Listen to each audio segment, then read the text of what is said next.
All right, here is our Mission 3 Part 2 review for our test.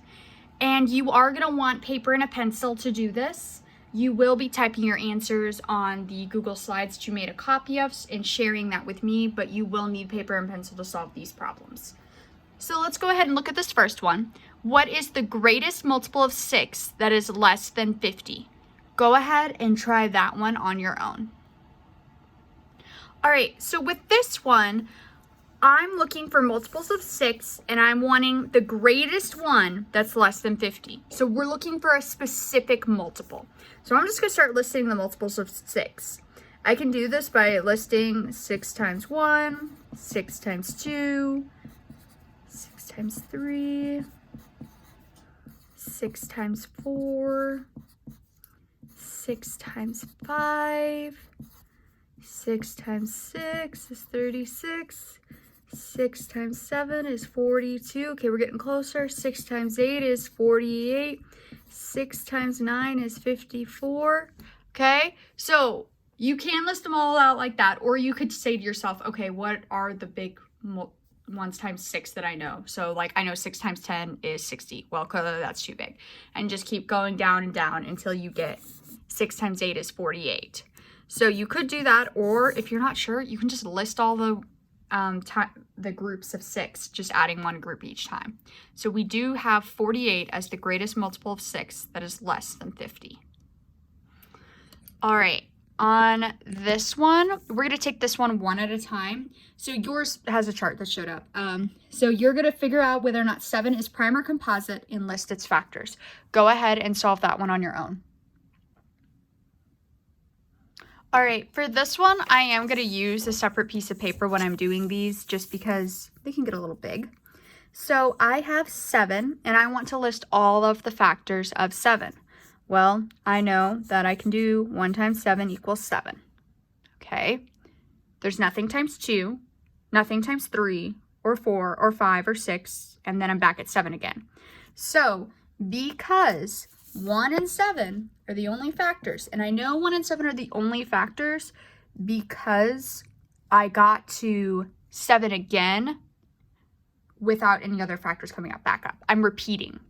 So prime means that only that number and 1 are its factors. So 7 is prime. All right, go ahead and try this now with 8. All right, so with 8, I know that 1 times 8 gives me 8. Does 2 times anything give me 8? Yes. 2 times 4 gives me 8. 3, no. 4, well, that's 4 times 2. Okay, I'm repeating now. So I know I have all my factors, so I'm going to list them as 1, 2, 4, and 8. And since there's more than just 1 and 8, this is a composite number. All right, go ahead and try 16 on your own. Okay, with 16, I know 1 times 16 gives me 16. 2 times something, yep, 2 times 8 gives me 16. 3, no. 4, yes, 4 times 4 gives me 16. 5, no. 6, no. 7, no. 8, I'm repeating. So I'm going to go ahead and list all my factors. 1, 2, 4. I'm just going to list the 4 once. 8 and 16. And it is a composite number. All right. Go ahead and try this with 31 on your own. All right. 31. Well, 1 times 31 equals 31. Now, I'm sure you figured out by now this is a prime number. Do you really want to sit there and go 2 times, 4, 5 times, 8 times, 21 times? No, you don't. There's certain ones that just kind of stand out to you. If there is not a multiplication fact that is coming to mind for that number, then it's probably prime. So yes, there isn't anything besides 1 times 31 that equals 31. So 31 is a prime number. Here's the last one you're going to work on. 12.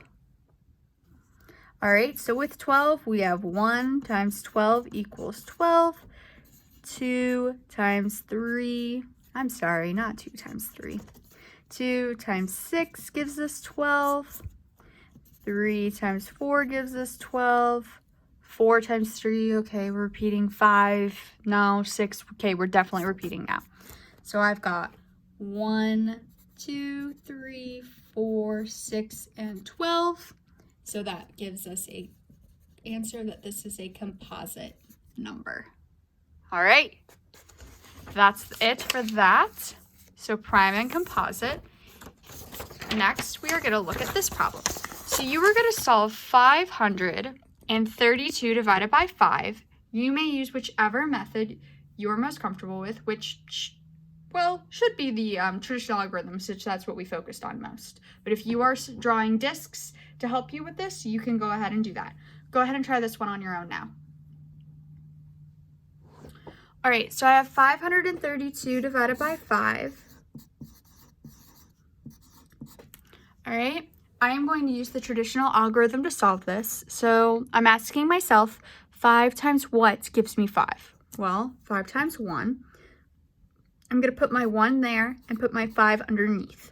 Subtract. 5 take away 5 gives me 0. Now I'm bringing down my 3. 5 times what gives me 3? Well, nothing, so I'm going to put a 0 there. 5 times 0 gives me 0. 3 take away 0 is 3. Bring down my 2. 5 times what gives me 32? Well, I know 5 times 7 gives me 35. 5 times 6 gives me 30. It looks like that's as close as I'm getting. 5 times 6 gives me 30. 32, take away 30 gives me 2. There's nothing more to bring down, so I will not be repeating. I have 106, remainder 2. All right, here's the next one. 4,235 divided by 4. Go ahead and solve that one on your own. All right, 4 and 4,235. All right, 4 times 1 gives me 4. Gotta subtract. Now I'm gonna bring down my 2. 4 times what gives me 2? Well, nothing, that's way too big. So subtracting 0, 2, bring down the 3. 4 times what gives me 23? 4 times 5, because that's as close as I can get without going over. All right, 23 take away 20 gives me 3. Now I'm bringing down this 5 all the way down here. 4 times what gets me as close to 35 as possible without going over. Okay, I'm thinking about 8 times 4 gives me 32. Okay, but 9 times 4 is going to give me 36. Okay, that's too big. So I'm going to go with 8 times 4 is 32. 35 take away 32 is going to give me 3. I have 1,058, remainder 3. All right, let's go ahead and take a look at this next one. Go ahead and solve 34 times 82 in any of the methods you'd like, whatever one you're most comfortable with. All right, so I have 34 times 82. I'm gonna go ahead and solve this with the traditional algorithm first. So 2 times 4 gives me 8. 2 times 3 gives me 6. Now I'm working in the tens place, so I'm gonna put a 0 here and start multiplying. 8 times 4 gives me 32. 8 times 3 gives me 24, plus 3 more gives me 27. And I end up with 2,788. Now, say I wanted to use the 4-box method here. I have 30 and 4 and 80 and 2. 3 times 8 is 24, tack on 2 zeros. 8 times 4 is 32, tack on 1 0. 30 times 2 gives me 60. 4 times 2 gives me 8. Add them all together.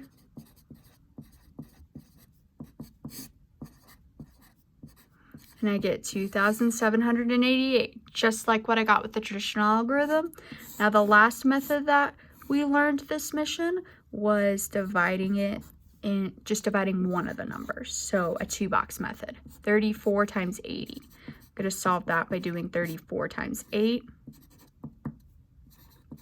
And then tacking on a 0 because this is actually an 80. Then 34 times 2. Go ahead and add these together. 2,788. So no matter what you do, you still get 2,788. All right.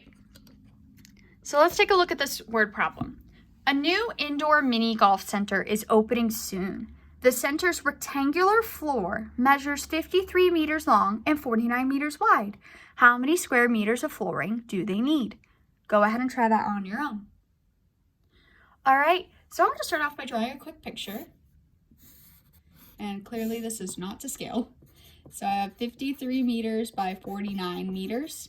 And I'm wanting to know how many square meters. Well, that's this, the area.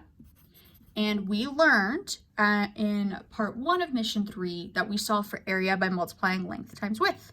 So I'm going to go ahead and solve for the length times the width. 53 times 49, I'm going to use the traditional algorithm. 9 times 3 is going to give me 27. 9 times 5 gives me 45, plus 2 more gives me 47. I'm going to cross this off since I'm done with it. And even if you want to, you can cross that off. You're done with it too. I'm going to put a 0 here because I'm working in the tens place now. 4 times 3 gives me 12. Drop my 2, carry my 1. 5 times 4 gives me 20, plus 1 more gives me 21. Now I add all of this, and I get 2,597 square meters of flooring. That is what they need. All right. Now we have some more problems with this indoor mini golf center.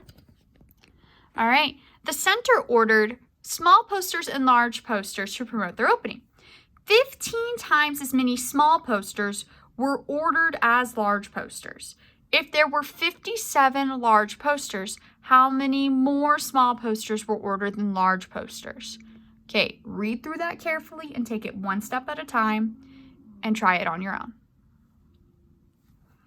Okay, so small posters, they're telling us 15 times as many as large. Okay, so large times 15 is going to tell us how many small posters there was. Okay, so large, they're telling us that they ordered 57.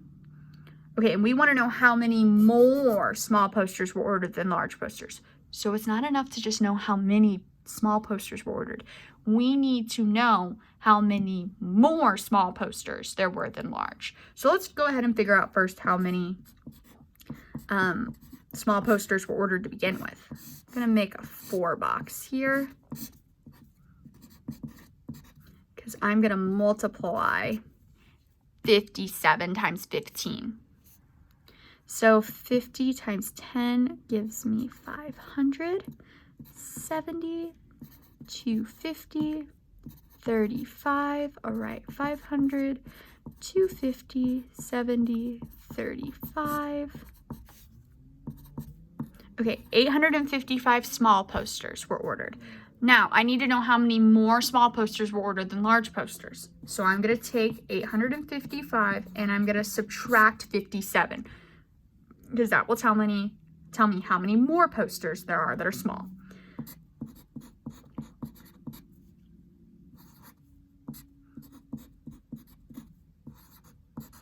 $798 more small posters.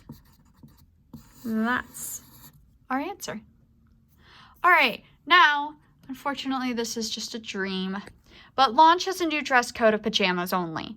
Launch plans to purchase the pajamas and hand out 7 pajamas to every student, 1 for each day of the week. Pajamas come in packs of 6, and the store, well, Launch, plans to purchase 232 packs of pajamas. How many students can Launch give pajamas to? Go ahead and try that on your own. All right, so I have to find out how many pajamas they even have to begin with. So they're gonna by 232 packs of 6 pajamas. So let's go ahead and multiply. 232 times 6. 2 times 6 gives me 12. 6 times 3, 18, plus 1 more is 19. 2 times 6 is 12, plus 1 more is 13. So I have 1,392 pairs of pajamas. All right, but they want to know how many students I can actually give pairs of pajamas to. Well, each kid needs 7. So I need to divide 1,392 into groups of 7.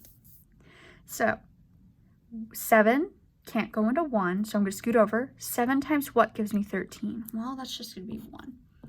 13 minus 7 is going to give me 5. Going to bring down the 9. 7 times 7 gives me 49. 7 times 8 gives me 56. I think that's as close as I'm going to get. 59, take away 56 gives me 3.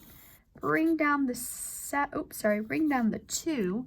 7 times what gives me 32? Well, 7 times 5 gives me 35, and that's too big, so I'm going to go down one group. 7 times 4 gives me 28. Yep. All right. So I have 32 take away 28, which gives me 4. So that's my answer. So 184 students can get pajamas. All right, and they're gonna have 4 pairs of pajamas left over. All right, let's go ahead and look at this problem. We need to know if Launch is gonna have any pajamas left over, not uniforms. Go ahead and try that on your own.